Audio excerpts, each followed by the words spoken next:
Elle est blonde, ambrée ou blanche. La tête de mule a du caractère comme cet animal emblématique du Marais Poitevin.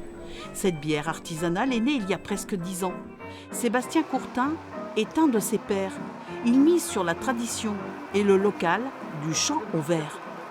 Aujourd'hui, on travaille avec une malterie, la malterie de l'Ouest, où on a réussi à isoler en fait un orge du Marais Poitevin qu'on fait transformer pour nous, et ça nous permet d'être vraiment cohérents dans notre projet par rapport à notre lien avec le territoire.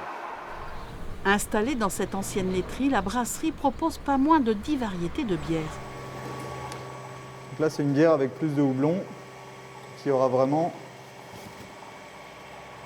un côté aromatique un peu plus prononcé.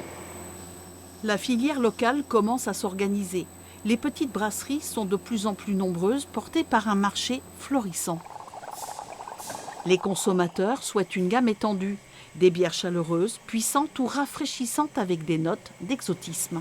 Aujourd'hui, les gens recherchent vraiment des bières qui peuvent être autant sur le côté fruité, on est en train d'y travailler, et d'autres plus sur le côté très houblonné, où là on va vraiment pouvoir jouer sur différentes saveurs, autant sur les côtés agrumes que sur les côtés minéraux.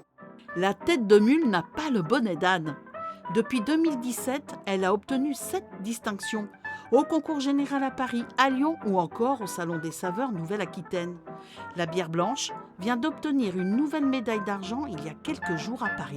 C'est toujours intéressant de savoir qu'est-ce que les gens pensent de nos bières, et on sait que la référence par rapport à ça, c'est forcément le concours général agricole, et c'était forcément aussi utiliser ces médailles-là pour pouvoir communiquer dessus et montrer qu'effectivement Tête de Mule, ce n'est pas qu'une marque, mais c'est avant tout des produits.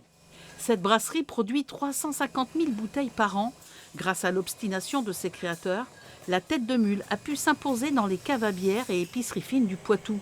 Têtue, cette bière n'a pas dit son dernier mot.